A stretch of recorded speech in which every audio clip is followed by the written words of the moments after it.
السلام عليكم إخواني أخواتي، مرحبا بكم في هذه الحلقة الجديدة على قناتكم مغرب بوليتيكال. في هذه الحلقة إخواني أخواتي غادي نناقشوا جوج ديال المواضيع. الموضوع الأول هو أن الرئيس المصري عبد الفتاح السيسي يستقبل تبون بخريطة المغرب كاملة، والموضوع الثاني هو أن الأمير مولاي رشيد يصل إلى شرم الشيخ لحضور قمة المناخ كوب 27.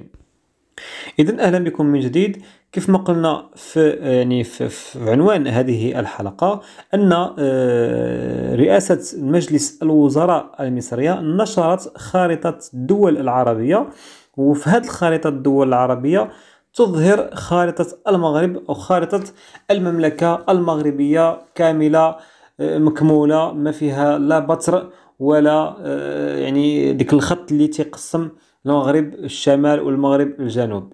إذا هو اعتراف من الدولة المصرية، واللي عهدناه الاعتراف من عبد الفتاح السيسي، واللي ديما كيقدم الاعتراف ديالو، والاعتراف تيكون واضح خصوصا من الجمهورية المصرية.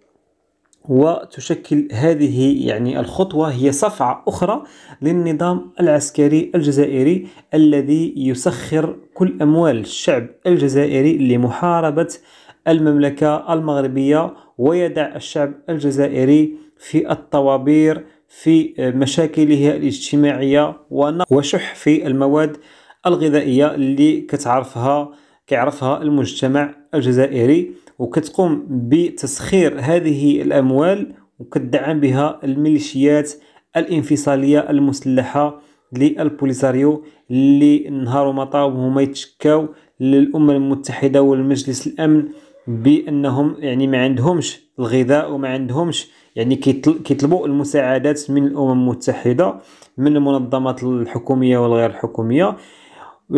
الوغ كو هما يلاه مؤخرا قالك شراو الدرونات الإيرانية. إذا هناك دائما تناقض صريح وكبير ما بين ما يقومون به وما يدعون. ونشرت أيضا الجمهورية المصرية المنظمة لهذا الحدث الأمني خارطة المغرب أو خارطة المملكة المغربية كاملة كثالث بلد أو أكبر بلد ذو قدرة إنتاجية للطاقة الشمسية والريحية، فيما غابت الدولة التائهة، الدولة القوة الضاربة عن الترتيب.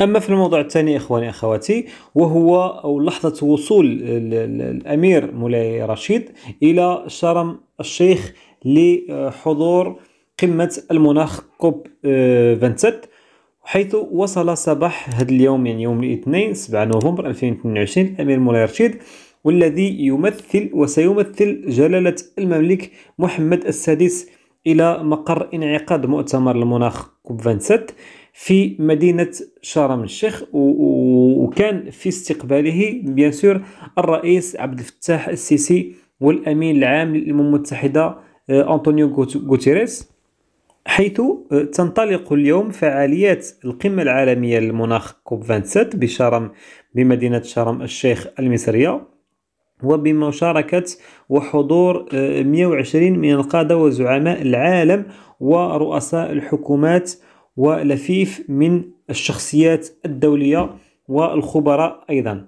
ومن المنتظر أن يفتتح الرئيس عبد الفتاح السيسي اليوم فعاليات القمة العالمية للمناخ كوب 27 بمدينة شرم الشيخ، وسوف تشهد الجلسة الافتتاحية للقمة رسالة ترحيب من مصر وعرض فيلم قصير عن التغيير المناخي، وكلمة الرئيس عبد الفتاح السيسي يحدد خلالها ملامح خارطة الطريق نحو مستقبل أفضل لشعوب العالم وللإنسانية جمعاء، خاصة ما يتعلق بسبل وآليات تنفيذ الشعارات والتعهدات السابقة إلى حلول والتزامات حقيقية وواقعية وملموسة لخفض نسبة الانبعاثات الحرارية، وستضمن العيش بطبيعة الحال العيش الكريم والعيش بشكل طبيعي وآمن بيئيا وصحيا على كوكب الأرض، ولتستمر دورة الحياة في العطاء والتنمية البشرية